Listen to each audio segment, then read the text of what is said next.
Qual é, Juarez, a razão social da sua empresa? Como indivíduo.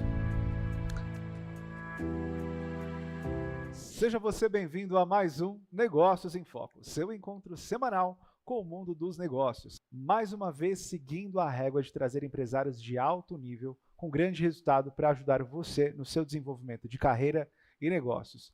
Hoje nós vamos falar com uma pessoa que recentemente ficou mais velha, né? Já vamos aproveitar para dar os parabéns para o nosso entrevistado que ontem fez aniversário. Talvez você está assistindo essa entrevista depois de um certo tempo, mas marquem a data aí, tá? Hoje é dia 19 de junho, então ano que vem já lembre de ir lá no Instagram dele e falar: olha, vi você lá no talk show, parabéns, feliz aniversário, porque ele está se posicionando muito bem também nas redes sociais. Nós vamos conversar com o Juarez Júnior, ele é cofundador da Jovens for Schools, educação para jovens que são os protagonistas do amanhã. Juarez, muito obrigado por estar aqui com a gente. Imagina, querido, obrigado pelo convite. Sempre uma honra bater esse papo contigo. É sempre muito bom todas as vezes que a gente se encontra, porque o assunto tem uma derivação, uma variação de frentes, né? A gente fala de negócios, de espiritualidade, do mundo empreendedor, de como a gente vê a educação. São tantos assuntos, tantas formas diferentes de falar a respeito daquilo que a gente acredita, mas às vezes a gente esquece de como a gente chegou até aqui, como a gente chegou a pensar como a gente pensa hoje. Todos nós temos uma história. Eu queria saber qual história você conta da sua história. Inevitavelmente, cara, eu não tenho como não contar a história que aconteceu em 2018, quando o pessoal da escola, da minha família, todos diziam que eu tinha um potencial para seguir uma carreira muito provavelmente acadêmica, e depois de ter conseguido a nota no vestibular, pivotei a minha vida completamente. Eu tinha um emprego garantido dentro de um banco por ter sido menor aprendiz dos 15 aos 18 anos. E nos 18 anos, prestes a entrar dentro de uma universidade, com esse trabalho dentro de um banco, para alguns, eu teria alcançado o ápice de alguém que tem 18 anos, né? Um bom trabalho, uma universidade. E eu decidi largar tudo, cara, para viver uma experiência de voluntariado, uma experiência de missões. E certamente essa é uma história que mudou o rumo completamente da minha vida, que me trouxe até aqui, junto de diversas outras histórias nos últimos anos. Quando você fala sobre voluntariados e missões, o que é isso exatamente? É um trabalho missionário, uma linha cristã, e eu falo voluntariado porque ele transcende a pregação do evangelho, bater de porta em porta, falar com pessoas, com religiosos. Então, por isso que eu falo do voluntariado, porque nós fazíamos diversas ações sociais junto da pregação do evangelho. Mas foi um trabalho, de fato, missionário, onde eu tive a oportunidade de, por 4 anos e meio, viver experiências incríveis, falar com pessoas que eu jamais imaginei que conheceria, inclusive aquelas que eu batia de casa em casa. E, poxa, tive a oportunidade de... Nós tínhamos um projeto que era sustentado por meio de livros, e nós acreditávamos que dentro desses livros continham palavras muito preciosas. Então nós comercializávamos esses livros, era uma maneira de evangelizar também através de literatura, e era uma maneira de sustentar o projeto. Então tive a oportunidade de vender livros de porta a porta, no semáforo, livros mais de estudos. E bom, foram 4 anos e meio, morei na Argentina, morei no Paraguai, morei 1 ano em Toronto, no Canadá. Nesses 4 anos e meio eu vivi experiências realmente que mudaram a minha vida para sempre. Bom, a gente é contemporâneo praticamente de idade, né? Então, 18 anos a gente estava praticamente na mesma época, aí 2008, 2009. Isso. Não é tanto tempo atrás assim, pra gente falar Não. que o mundo tinha tantas grandes variações, acho que está mais ou menos parecido. E hoje, por exemplo, a gente sabe dos desafios para parar o carro no semáforo, vem uma pessoa te abordando. Naquela época eu imagino que já era assim também, a gente já tinha um cuidado, uma preocupação. Uhum. Então, normalmente as pessoas têm a tendência, quando vem alguém indo na sua direção no carro, é de fechar o vidro, né? Uhum. E peraí, não sei quem é essa pessoa, apesar desse semblante sério, professoral dele. Imagina com 18 anos, então, né? Mas como que era a reação das pessoas para alguém que ia chegar para vender um livro no carro? Eu posso dizer que eu fui formado nessa experiência. De todas as experiências que eu tive oportunidade de viver nesses 4 anos e meio, certamente essa do semáforo foi a que mais me moldou, mais me formou, me ensinou lições muito profundas. A experiência de ser rejeitado, como você está comentando, certamente foi uma das mais marcantes. E a gente vivia pelo menos umas 15 dessas por dia. Então, na nossa vida, nas redes sociais, hoje as pessoas têm muito receio de se comparar, e até é ideal que elas não se comparem, mas as redes sociais é essa vida onde a gente se compara, a gente não gosta de ser rejeitado, a pessoa faz um post, alguém vai lá e comenta, pronto, tem 100 comentários, um com uma crítica, é como se aquele post não tivesse valido a pena. E eu vivi esse comentário da vida real através do fechar do vidro dessas pessoas. Então, acho que, de fato, eu estava atrapalhando a vida da pessoa porque ela estava seguindo a vida dela no semáforo, mas as pessoas não gostam de ser abordadas, talvez na rua, eu imagino, né? Mas nós estávamos lá com boas intenções, mas antes de falar qualquer coisa, a pessoa tinha ali um pré-conceito sobre a gente e muitas vezes tive nesse caminho de ir até o carro e o vidro estava aberto. Nós falaríamos sobre o projeto para a pessoa em 60 segundos e, infelizmente, alguns vidros se fechavam no meio do caminho. Realmente, essas experiências me marcaram muito, mas também tive experiência de pessoas que estavam com o vidro fechado e abriram. Tive experiência de pessoas que permaneceram com o vidro aberto e ali existe uma conexão de 1 minuto e essa pessoa me disse que foi Deus que te enviou aqui. Nós tínhamos um livro, por exemplo, que falava sobre casamento e a gente simplesmente falava do título, porque não dá para falar muita coisa em 60 segundos. E a pessoa fala assim, poxa, foi Deus que te trouxe aqui. Eu estava para separar do meu marido. E, poxa, a experiência de ser rejeitado era muito menos relevante do que essas experiências que nós vivíamos de contatos com pessoas ali em tão poucos segundos, mas contatos tão transformadores. Claro que eu quero conhecer mais a sua história e falar talvez do momento atual, os caminhos que a sua vida tomou depois dessa fase, mas já fazendo um paralelo, o vendedor, né, ele passa por muitos nãos até chegar ao sim. E a dificuldade do não é porque é uma dificuldade emocional muito forte, né? Você ser rejeitado é muito desafiador. E o melhor remédio para desenvolver isso é treino.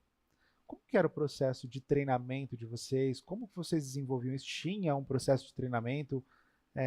Traz um contexto para a gente. Tá. Não era uma empresa, era um projeto missionário.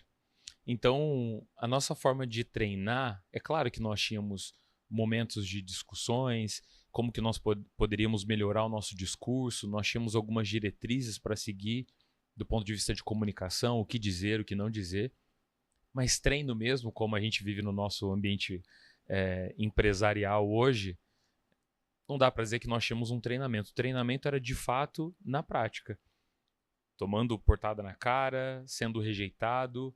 Tive a oportunidade nessa janela de tempo de 4 anos e meio, eu devo ter feito mais de 15, 20 mil pitches, né? 20 mil abordagens. Eu sei que parece um número muito impressionante, mas se você pensar 4 horas, vezes 50 dias, vezes 4 anos e meio, sendo que dentro dessas 4 horas dia, minuto sim, semáforo aberto, minuto não, semáforo fechado, você vai ver que é um número talvez muito maior do que esse que eu te falei.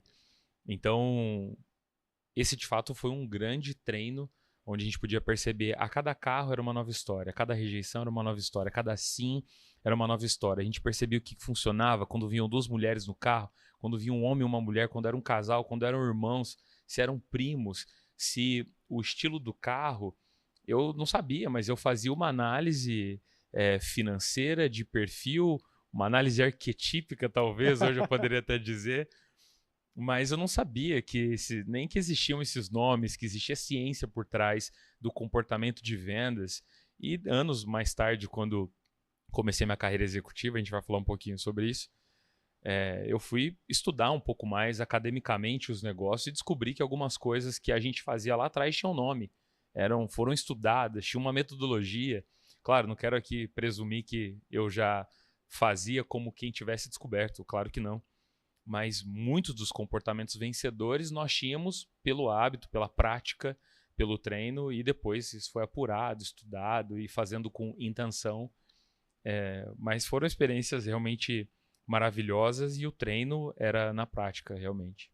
E olha só que legal, né? Mesmo sem ter uma ciência, um treinamento específico por trás, você já tinha uma visão estratégica, já tinha definido o cliente ideal, já tinha uma percepção que muitas vezes falta para o mercado, né? Falta para o empresário, falta para o profissional de vendas, ou enfim, profissional que vai vender o seu serviço, que não é necessariamente um profissional específico de venda, mas faz vendas, mas ele não definiu esse cliente ideal, essa estratégia do cliente ideal. Bacana essa percepção, mas e aí? Foi para fora? Viveu experiências fora? Só para a gente fazer um paralelo de como foi a saída para Claro. fora e a... Legal. A minha última experiência, eu citei que eu morei 1 ano em Toronto. Essa foi a minha última janela dentro das missões. E foi uma experiência um pouco diferente, porque eu fui para encabeçar um projeto, também nesse mesmo viés missionário, só que com uma característica bastante diferente e específica, que era gerir uma cafeteria. Então, gerir uma cafeteria com alguns brasileiros, tendo uma barreira da língua, porque eu só falava espanhol, não falava inglês, e foi muito desafiador, com uma experiência administrativa que não era a minha característica mais relevante ali dentro das missões, e eu aprendi muito. E depois, quando eu voltei para o Brasil, eu entendi que o meu ciclo estava finalizando nesse contexto de missões. Eu não deixei de ser um missionário, evidentemente, mas eu entendi que o meu ciclo estava se encerrando. Também vim para o Brasil para me casar, em 2014, e eu entendi que eu deveria tomar um outro rumo. E eu estava aberto para viver isso dentro das missões.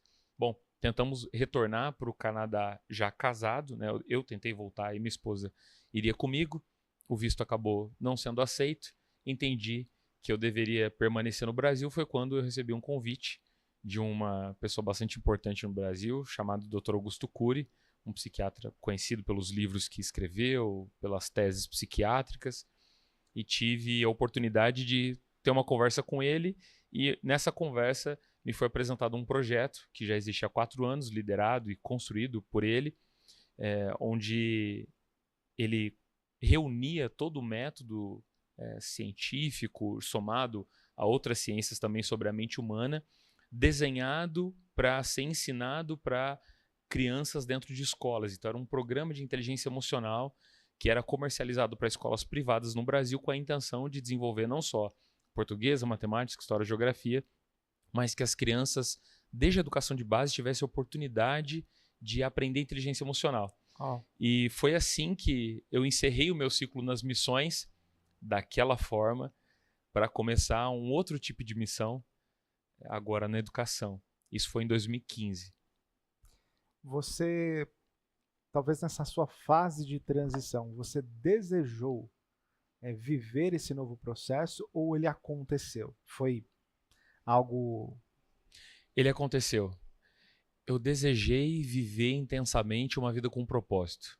Isso foi quando eu decidi largar tudo e entrar nas missões. Mas uma coisa que esses dias eu tive a oportunidade de dar uma palestra e contei essa experiência. Eu achei que ao sair das missões eu jamais viveria numa experiência corporativa o mesmo sentimento que eu tinha nas missões. E eu estava enganado, porque eu encontrei esse mesmo sentimento na área educacional. Uma área com muito propósito, que sim, é um negócio, é um business, mas é muito transformacional. É muito impactante entender o impacto das nossas ações agora que vão ser geradas no futuro para a vida de milhares de pessoas ou milhões de pessoas.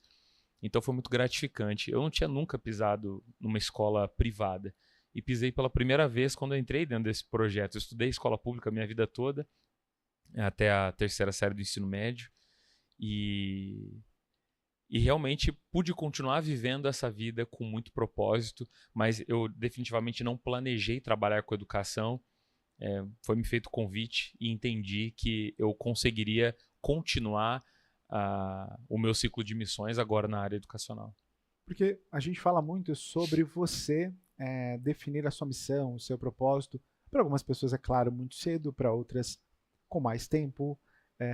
Então você conseguiu, mesmo que não estrategicamente, já se associar ao seu propósito muito rápido.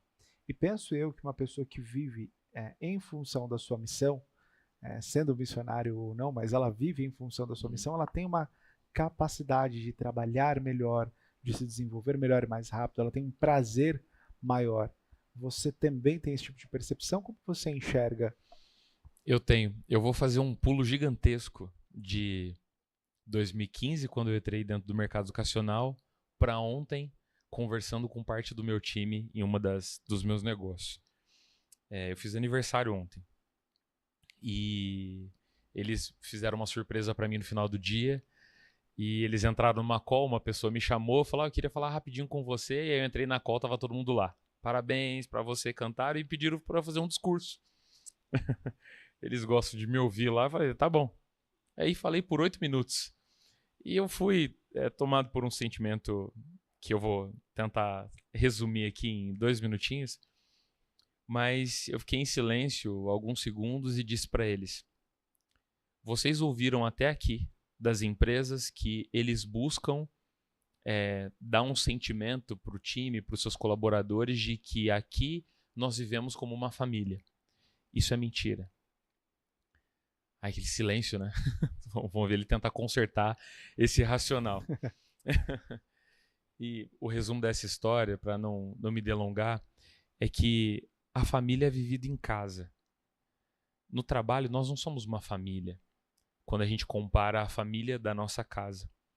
Quando nós vemos uma vida com propósito, ou seja, não é viver para o trabalho, não é fazer as coisas porque isso vai ajudar a empresa a vender mais, não é porque eu vou me tornar um executivo melhor.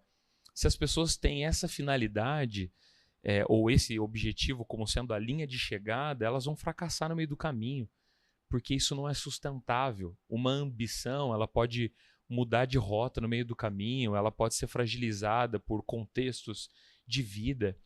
Agora, quando a pessoa ela está tomada por um sentimento que realmente é transcendental, é realmente maior, é um sentimento mais nobre, e eu entendo que as vivências familiares, a vida com Deus, nada supera essas coisas. Você pode colocar uma grande meta, um grande alvo, e você comemorar, e você criar um grito de guerra, nada vai superar vivências profundas que são vividas dentro de casa. Eu não vou expor aqui, mas eu vivi no último ano experiências muito profundas dentro da minha casa.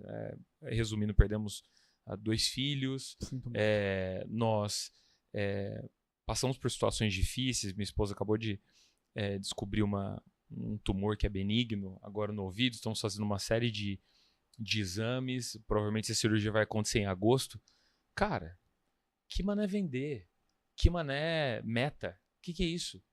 Meta é uma coisa que a gente vai conversar entre nós, existe um pacto emocional no trabalho de que nós vamos cumprir os resultados, que os OKRs vão ser cumpridos, cada líder se responsabiliza por uma parte do negócio, as coisas vão acontecer, mas a vida real acontecendo, a vida real é essa, é frustração, são dores, são perdas relevantes. E como é que eu concluí esse racional? Se a gente não vive para o trabalho, mas vive para viver uma vida intensa dentro de casa, se a gente vive para ser feliz, se a gente vive para viver com intensidade esse propósito, e não há propósito mais nobre do que a sua própria casa, a sua própria família, nós seremos insuportáveis dentro da empresa. Agora, se a gente tornar tão utilitarista o propósito e chamar isso de um número no final do ano, de um OKR maravilhoso que a gente vai perseguir. OKR é um tipo de indicador aí no mundo dos negócios, talvez as pessoas não exatamente vão entender, mas O é de objetivos e KR de Key Results, né? Então, a pessoa define um objetivo e ela vai setar lá alguns resultados chaves que vão alcançar aquele objetivo. E, cara, propósito de vida não é atingir o objetivo da meta no final do ano. Propósito de vida é viver uma vida feliz, é ver o sorriso da minha esposa, é ter uma doença curada, é ter os nossos filhos que a gente deseja. E quando eu vivo perseguindo esse tipo de objetivo, imagina como é que é o meu one-on-one com um colaborador que está frustrado naquela semana. Os números dele não estão legais. Será que é só porque faltou força? Será que é só realmente pegar o telefone e ligar mais? Esse é a grande função do líder, cobrar que você tem que ligar mais. Se fosse só isso, então era fácil. É porque tem coisas por trás. Qual é a frustração que essa pessoa está vivendo? Qual que é o propósito profundo da vida dele que ele não está perseguindo? Se a gente conseguir alcançar se a gente conseguir nessa conversa, na relação de um líder e de um liderado, e a gente aprofundar um pouco mais nessa camada, talvez a gente consiga alcançar um lugar no coração dessa pessoa que nunca ninguém alcançou. E aí ele vai ligar mais, mas não porque você cobrou ele. Ele vai ligar mais porque ele entendeu que é sobre uma jornada que é muito maior, que é muito superior, que é sobre a sua própria casa.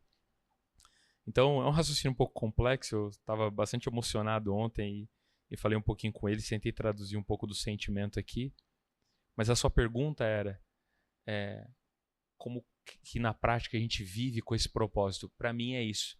Eu vivo o propósito dentro da minha casa para ser uma pessoa melhor no one-on-one com o meu time, com o meu liderado, com os meus diretores que estão ali liderando os seus times. Eu quero ser um Iron Man, quero beber mais água, quero dormir mais, quero me tornar uma pessoa melhor. E essa minha versão, que já me está disponível, talvez eu não alcancei, vai fazer as pessoas também se desenvolverem mais. Então, esse é o método que funcionou para mim ao longo dos últimos anos. É o método que eu aplico nos meus negócios. Parece conversa de maluco, mas eu não acredito que a gente vai aprender num livro um método de ligação que o time vai vender mais, que a gente vai resolver. Eu não acredito que é só isso. Uau. Falei um monte de coisa maluca aí, né? Pelo contrário. Eu preciso ser muito claro e explicar para vocês o que aconteceu. O Juarez esteve conosco alguns meses atrás. Ele fez uma entrevista, foi muito bacana a entrevista, inclusive. Só que a gente teve um pequeno problema com a imagem, a entrevista não foi ao ar.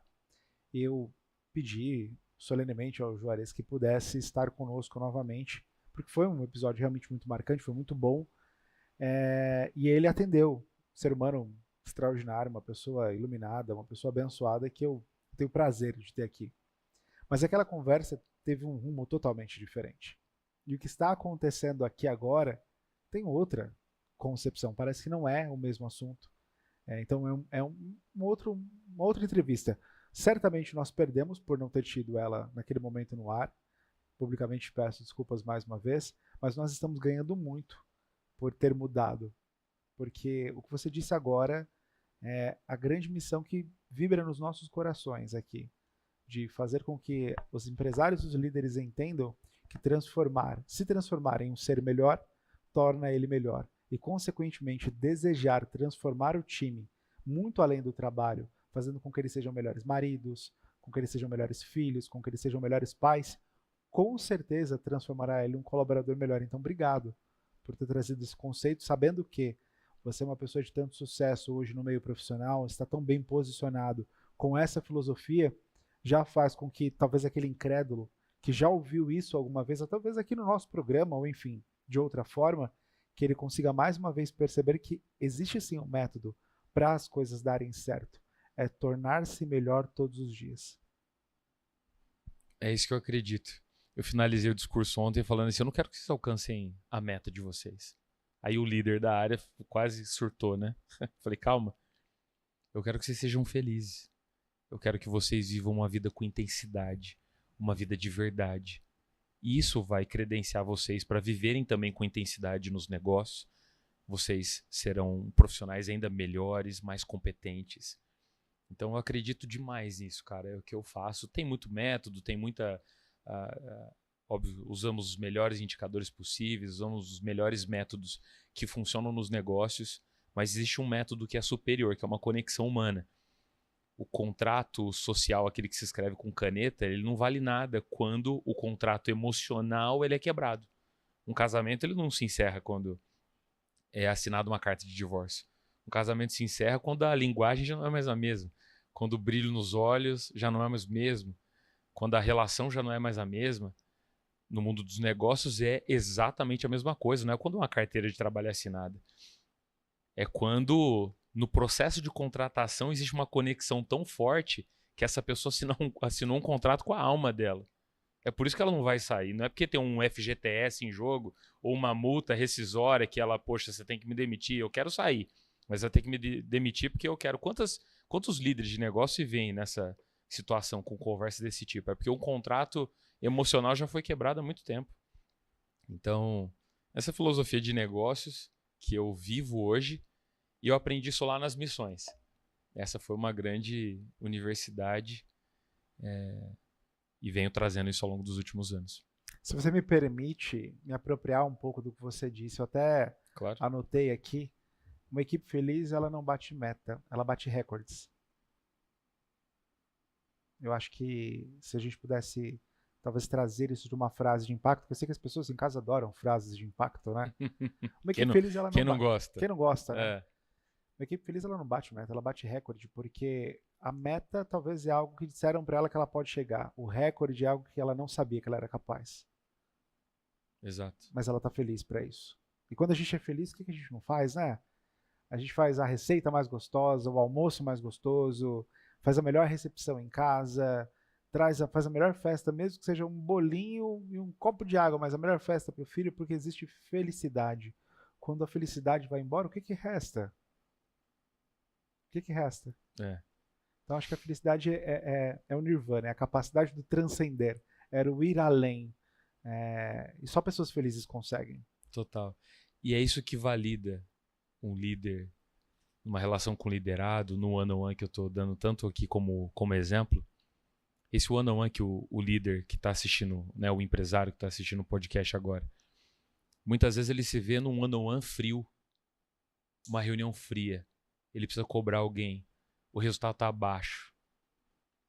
Mas, perdão da expressão aqui, pode ser um pouco forte, mas ele não tem moral para cobrar com profundidade, porque a relação sempre foi fria.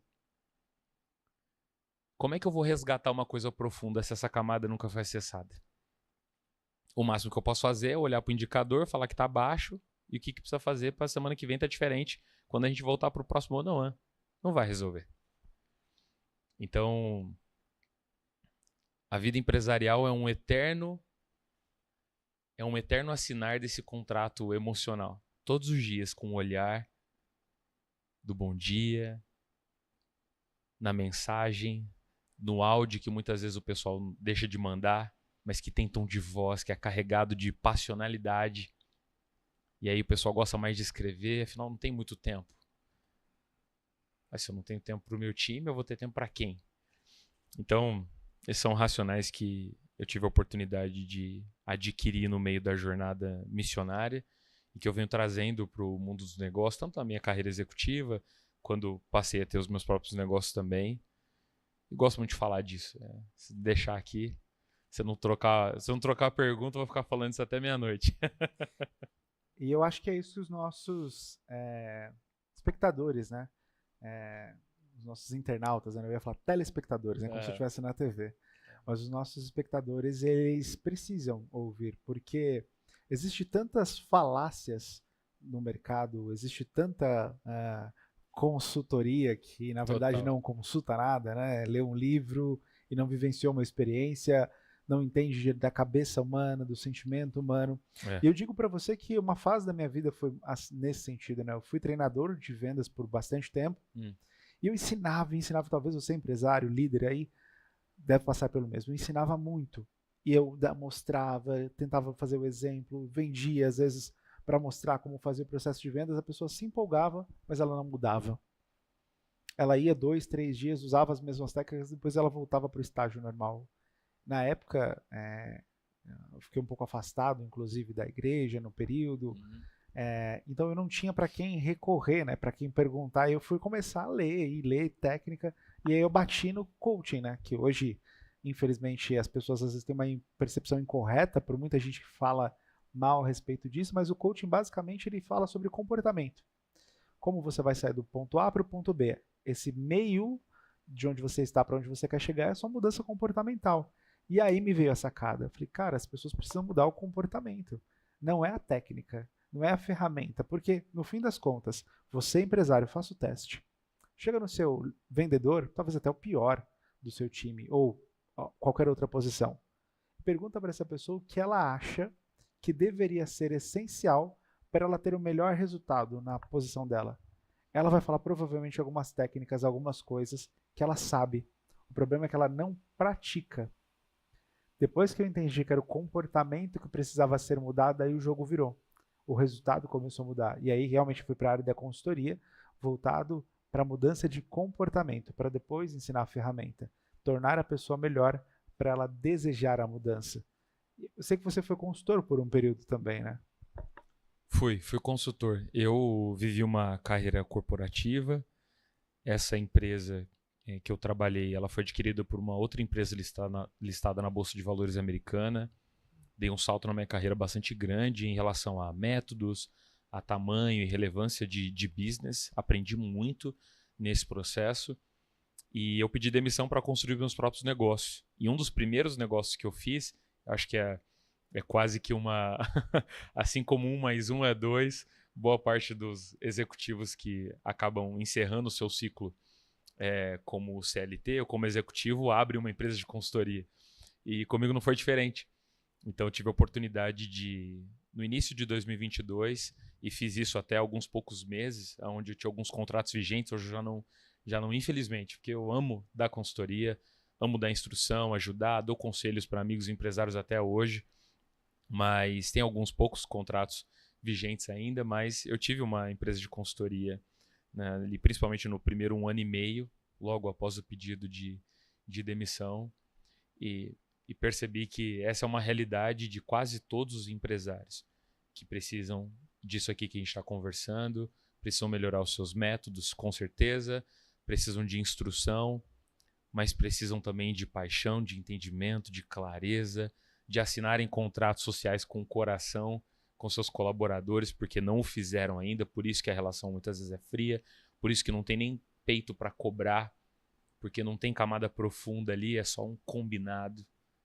Então, as experiências na consultoria foram muito importantes para mim também, conhecer a realidade de diferentes nichos, entender os desafios de cada um deles também. Isso me torna também um empresário melhor hoje, certamente, porque quando a gente faz consultoria, nós também aprendemos.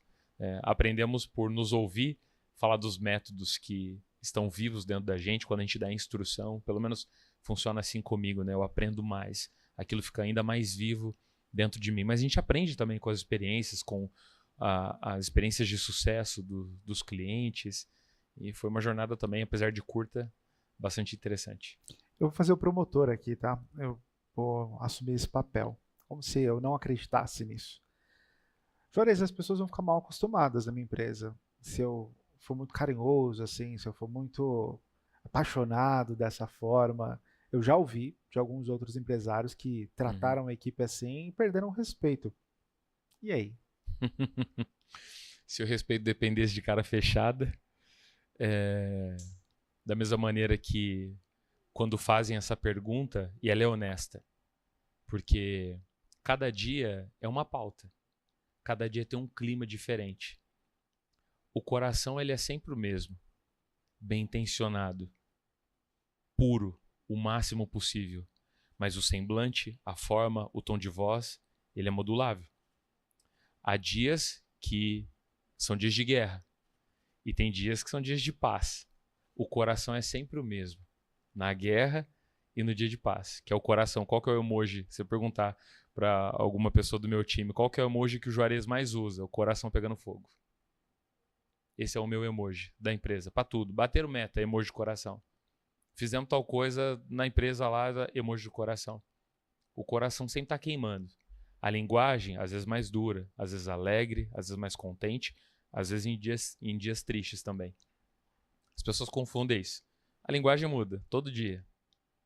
Aliás, a cada call é um novo Juarez. Eu saio de uma reunião a uma, entre outras às duas, eu sou uma outra pessoa. O coração sempre o mesmo. Juarez, as pessoas hoje elas estão mais preocupadas com o dinheiro. Ninguém fica para esse negócio bonito que você falou aí de propósito, de conexão, porque tive um colaborador que trocou a minha empresa por R$200. Fiquei muito chateado que investi tempo, treinamento, mas a pessoa não ficou. E eu vejo que a maioria das pessoas hoje se interessam só por dinheiro. Com certeza. Durante esse contrato que é assinado emocional, também envolve dinheiro.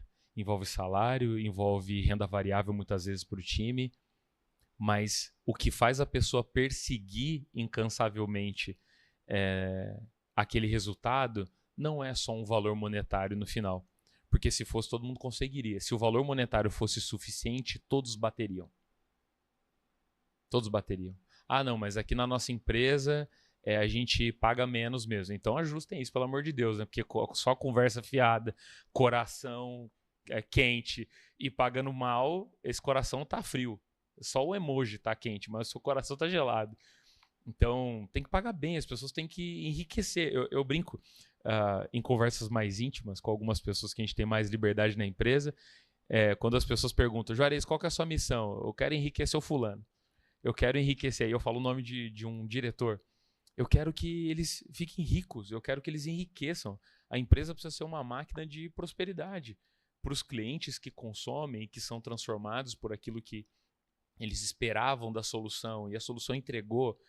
Da mesma maneira, os colaboradores que assinam esse contrato emocional, que eles se envolvem os seus familiares no negócio, porque eles voltam para casa todos os dias e quem está lá para ouvir sobre as conversas, sobre as frustrações, são os seus maridos, suas esposas, seus filhos. Então, envolve também dinheiro e está tudo bem.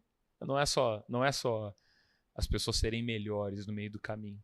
Agora, eu não vi nada que é mais eficiente, tendo liderado aí nos últimos 10 anos. Claro que eu sei que tem líderes aqui que estão nos ouvindo, que tem 20, 30, 50 anos de experiência liderando. E eu respeito qualquer opinião que seja diferente dessa. Mas os últimos 10, vivendo em altíssima intensidade nos negócios, como executivo, como empresário, como consultor, junto do dinheiro, de pagar bem, dos bons indicadores, dos combinados bem estabelecidos, eu nunca vi nada tão eficiente. Eu nunca vi um elemento que é tão eficiente que quando ele está presente, tudo muda. Que é esse propósito, que é esse coração queimando, que é ter um contrato emocional com as pessoas para além dos combinados financeiros. Esse é o único elemento que eu vi mudar tudo. Não é o dinheiro. Ah, não, é só pagar mais. Só isso não funciona. Ah, não, então é só estabelecer um contrato mais rigoroso. Vamos fazer um contrato mais leonino com aquele cliente que a gente vai prendê-lo mais. Ah, se o cliente quiser sair, você pode até judicialmente fazer com que ele permaneça. Mas você perdeu ele e mais uns 20. Que o detrator ele é bem mais perigoso do que o promotor. Uau. Então... Você está quase me convencendo. Quase, quase. Eu vou te fazer uma última pergunta, então, para saber se a gente vai mudar a filosofia de trabalho na nossa empresa. Eu já entendi que eu tenho que pagar mais. Já entendi. Vou melhorar isso. Já vou melhorar essa parte do propósito. Mas e se eu fizer tudo isso e as pessoas forem embora porque elas decidiram empreender também ou ir para outro lugar que, enfim, eu não consiga acessar mais o que essa pessoa quer com o plano de vida? Valeu a pena ter seguido toda essa jornada e fazer tudo isso que você falou? Olha, a conversa foi avançando de tal maneira que eu não posso agora falar do que eu pessoalmente tenho vivido até então. Pode ser que num podcast daqui 10 anos eu possa falar outra coisa. Mas o que eu posso de fato falar é o que eu tenho vivido na prática e ouvi ontem da boca de algumas pessoas. Eu estou aqui por você. O produto é muito bom. A empresa é muito boa. Mas é porque você fundou. Eu vi isso da boca de uma das pessoas ontem. Nós temos um grande concorrente, que é a empresa de onde eu saí. É a maior empresa do Brasil, no meu segmento hoje, educacional. 16 pessoas saíram dessa empresa. Por quanto dinheiro a mais elas saíram? Alguns por nada. O mesmo valor. Ah, mas foram para um projeto mais promissor. Pode até ser, mas faz sentido sair da maior empresa para um projeto mais promissor? Faz sentido sair para um projeto promissor quando você está num projeto que não é tão promissor? Mas faz sentido sair da maior do Brasil para você ir para uma empresa que acabou de começar? Pela lógica, não faz nenhum sentido. Então, não foi o dinheiro. Não foi uma questão de eu estou saindo de uma empresa inferior para ir para uma empresa com um potencial maior. Então foi o quê? Um contrato social que não é assinado com caneta. Isso não é conversa fiada. 16 convites, 16 aceites. Se o pessoal estiver assistindo aí, desculpa, porque realmente fragilizou a concorrência. Mas eu não tenho culpa, porque eu fui fazer o convite, eu segui meu coração e essas pessoas também seguiram delas. 16 convites, 16 aceites. Tem alguma coisa a ver errado lá com outra empresa? Pode ser que tenha, muito provavelmente. Com um contrato social que foi feito lá. Frágil o contrato social. e um contrato social que recém foi assinado, mas que já existia pelo vínculo, as pessoas decidiram seguir dessa forma. 16 convites, 16 aceites. Isso funciona muito. Ah, Juarez, então você está querendo dizer que se a pessoa fizer tudo isso, nunca ninguém jamais sairá da sua empresa? Eu não tenho bola de cristal. Eu não sei. Do que eu tenho vivido até hoje, nunca vi um. Nunca vi um. Tem alguma cláusula que não foi cumprida. Se esse contrato se encerrar, alguma cláusula não foi cumprida. Assim como todo contrato juridicamente, quando é encerrado, alguma cláusula deu ruim. Nos contratos emocionais é a mesma coisa. Assim como no casamento. Assim como no O casamento. casamento só acaba quando algo não foi cumprido. Exato. E se o pessoal peca em contratos que são escritos com caneta, que está fácil de ler, imagina nos contratos emocionais, onde as palavras elas vão, onde a gente assina faz um aditivo com o olhar num dia de uma reunião difícil e que depois de ter uma fala dura, você finalizar e falar, mas eu confio em você mesmo assim. Eu estou falando isso aqui porque é pro bem nosso. A gente precisa avançar nessa direção. Mas depois de ter falado todos esses erros que a gente tem perseguido até aqui, eu vou te falar a última coisa. Eu continuo confiando em você. É isso. Me convenceu. Vamos conversar com os diretores e revisar a nossa cultura. Juarez, eu queria que você, nessa próxima pergunta, talvez ela não necessariamente está linkada com a sua fase, mas eu gostaria que você falasse sim da Jovens for Schools, do seu projeto, mas entrando numa linha de quando que, depois de tudo aquilo que você já viveu, de todos esses processos, esses momentos, quando você sentiu que sua vida começou a dar certo de verdade? Quando eu segui meu coração, quando eu tinha 18 anos. Minha vida começou a dar certo ali. Não foi dar certo financeiramente. Aliás, pelos 4 anos e meio, apesar das experiências incríveis que eu contei, financeiramente, foi a experiência mais fracassada da minha vida. Se eu fosse medir o sucesso pelo dinheiro, o que eu chamo de época mais incrível da minha vida foi a época mais fracassada à luz do valor da conta bancária. Mas ela começou a dar certo ali. Porque uma vez que eu coloquei na minha cabeça que eu não faria nada que não fizesse sentido para mim, não fizesse sentido para o meu propósito, estabelecer isso fez com que minha vida a partir dali desse certo. Não necessariamente financeira, no dinheiro, no primeiro momento, mas depois, até mesmo o dinheiro, eu fui abençoado ainda como executivo, como CLT. O pessoal tem costume de falar que não dá dinheiro, CLT dá dinheiro. Vai trabalhar para alguém, aprenda, contribua com aquela empresa. Eu não acho que as pessoas simplesmente têm que abandonar tudo. Você sabe para onde você vai? Você sabe o que te falta? Tem muita coisa que falta em você que nessa mesma empresa você pode aprender. Termine esse ciclo. Entregue mais do que você recebeu. Depois você sai. Pode ser que a pessoa se apaixone por aquela carreira. Eu queria ser CEO, queria ser presidente da empresa. Mas eu entendi que chegava um momento que não bastava só o resultado, não bastava, eu tinha que jogar um jogo que eu não estava afim de jogar. Se eu tivesse que jogar um jogo nesse nível, então eu ia fazer o meu próprio negócio. E não por essa só rebeldia, mas tinha muito propósito também. Eu acreditava num produto, falando um pouquinho das jovens. Eu acreditava que precisava existir um produto, que eu não vou dar muitos detalhes aqui, mas precisava existir um produto que não existia no mercado ainda, de um jeito diferente, baseado nas mais de 500 escolas que eu pisei, nos contratos sociais, emocionais que eu assinei com diversos donos de escolas pelo Brasil que abriram o seu coração, contaram as histórias de criação das escolas, escolas da segunda, terceira geração da família, escolas centenárias. Depois de ouvir tantos donos de escolas, eu entendi que precisava existir um programa que eu entendi que ninguém no mercado ia fazer, porque não tinha como nascer de dentro do mercado. Porque se esse produto nascesse de dentro do mercado, essas empresas teriam um problema para os seus próprios produtos que já são líderes. Então ninguém vai dar um tiro no próprio pé. Então esse negócio teria que ser construído por pessoas de fora, mas eu estava dentro, e aí? Então eu vou me tornar uma pessoa de fora.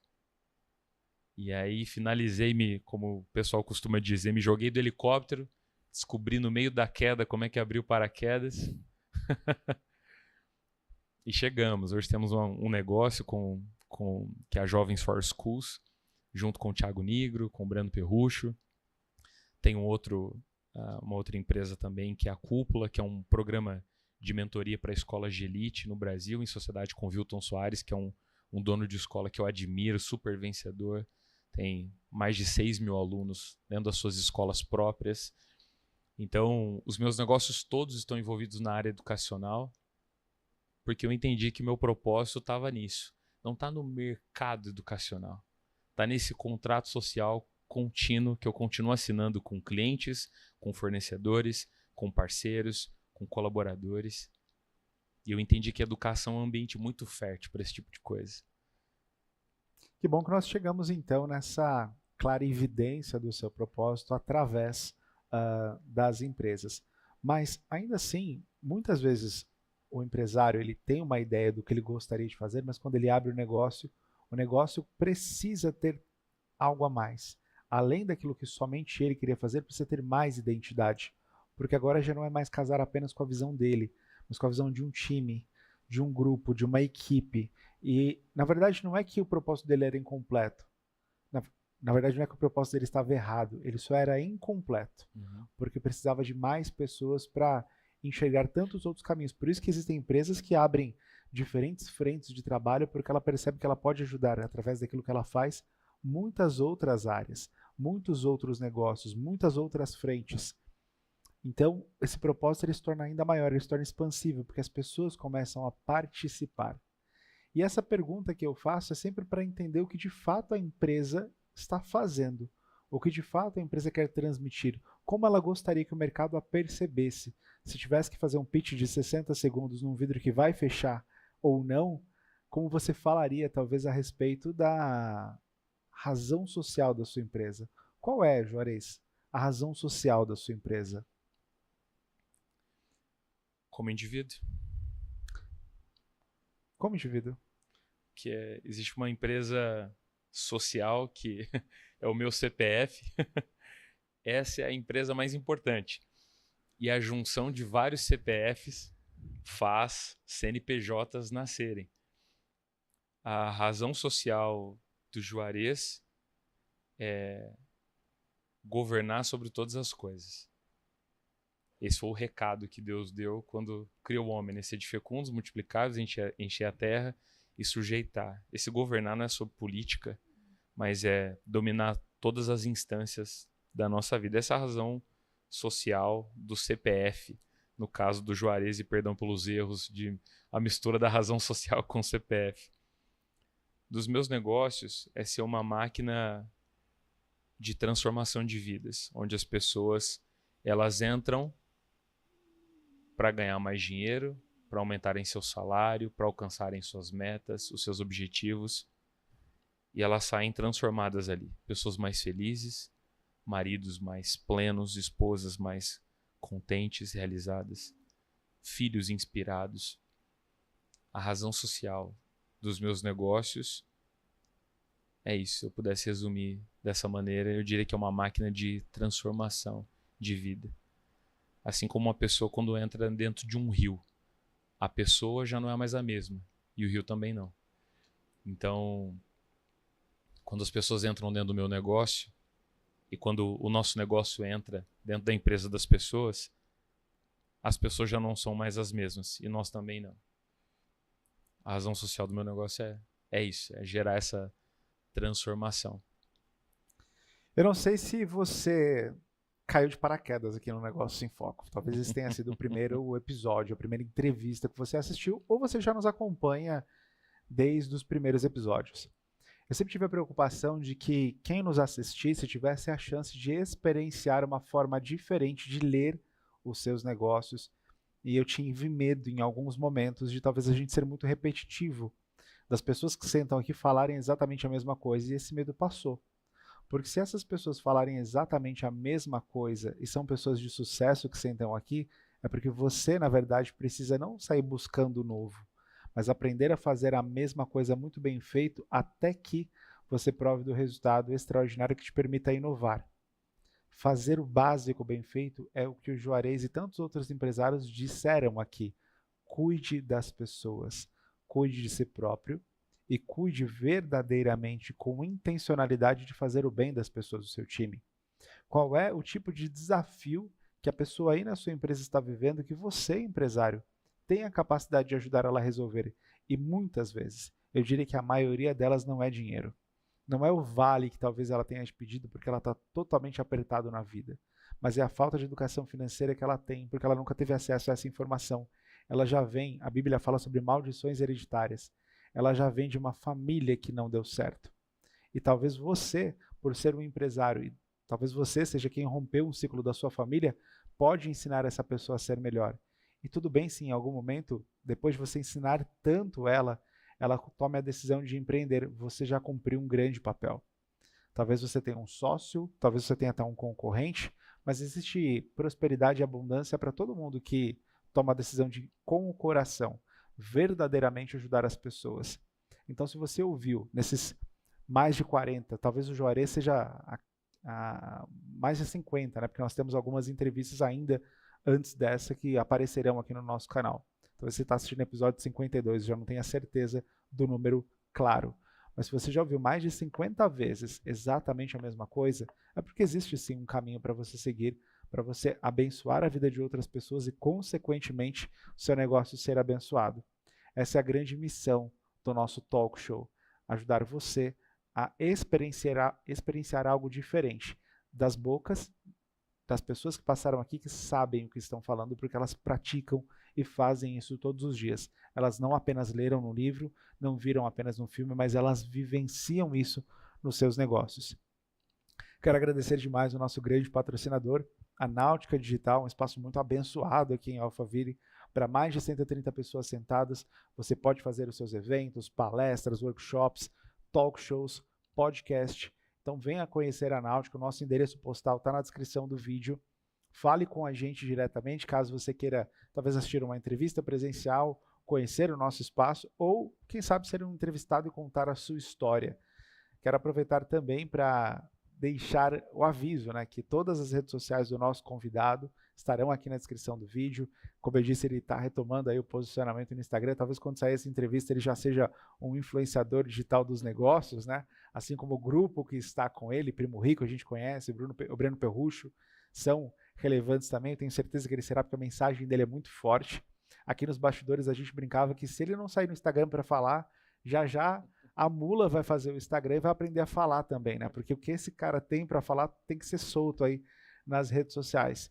Então, aproveita, siga o Juarez, siga também a gente, a Náutica Digital, o meu perfil, tá tudo aqui na descrição desse vídeo. E não esqueça, né, de deixar o seu like. Caso tenha algo que tenha feito sentido para você, escreva aqui nos comentários. Vai ser um grande prazer ler o seu comentário e respondê-lo para continuar te ajudando nessa jornada empreendedora, porque você não está sozinho. Juarez, sempre uma honra ter a oportunidade de conversar com você. Sempre muito bom, eu aprendo muito com você. E eu tenho certeza que a nossa audiência aprendeu muito hoje também. Estou muito feliz, obrigado pelo convite e sempre me sinto muito à vontade quando eu estou aqui. Certamente, se a gente falou de algumas maluquices, foi por causa da sua abertura para isso, da sua provocação, das suas perguntas. Te agradeço pela entrevista aqui profunda e me senti muito à vontade. Obrigado. Mais uma vez, obrigado a você que está em casa. Até a próxima quinta-feira, 8 horas da noite. Até mais.